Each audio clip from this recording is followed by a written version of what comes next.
Big boss Malayalam season 7 ഇന്നത്തെ ലാലേട്ടൻ്റെ എപ്പിസോഡിൻ്റെ promo. Animol എന്തോ കുരുത്തക്കേട് കാണിച്ച് എവിക്ഷൻ സസ്പെൻസ് പൊളിച്ചു. അതുകണ്ട് കലിപ്പായ ലാലേട്ടൻ സ്റ്റേജിൽ നിന്ന് ഇറങ്ങിപ്പോകുന്നതാണ് പ്രമോയിൽ കാണിക്കുന്നത്. എവിക്ഷൻ ലിസ്റ്റിലുള്ള 5 പേരും ഗാർഡൻ ഏരിയയിൽ നിരന്ന് നിൽക്കുന്നു. ലാലേട്ടൻ പറയുന്ന നമ്പർ അനുസരിച്ച് അനിമോള് പൂമാല കൊണ്ടുപോയി ഇടും. പൂമാല കഴുത്തിൽ വീഴുന്നവർ സേവാകും. ലാലേട്ടൻ ഒരു നമ്പർ പറഞ്ഞതനുസരിച്ച് അനിമോള് പൂമാലയായിട്ട് വരുന്നത് കാണാം. എന്നിട്ട് ആദിലയുടെ മുമ്പിൽ പോയി നിൽക്കുന്നു. എന്നാൽ ആദിലയുടെ കഴുത്തിലല്ല പൂമാല ഇടുന്നതെന്ന് തോന്നുന്നു. ബാക്കി എല്ലാവരോടും ലീവിംഗ് ഏരിയയിൽ ഇരിക്കാനാണ് ലാലേട്ടൻ പറഞ്ഞത്. എന്നാൽ നൂറ അവിടുന്ന് എണീറ്റ് കരഞ്ഞുകൊണ്ട് ഓടി പുറത്തേക്ക് വരുന്നു.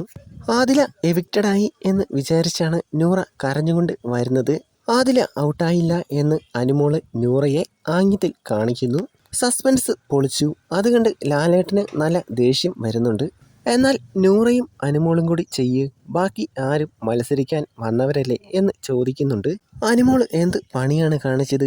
ഇമോഷൻസ് വിറ്റ് കാശാക്കാൻ നോക്കുന്ന സമയത്താണ് സസ്പെൻസ് പൊളിക്കുന്നത്. ലാലേട്ടന് ദേഷ്യം വരാതിരിക്കുമോ?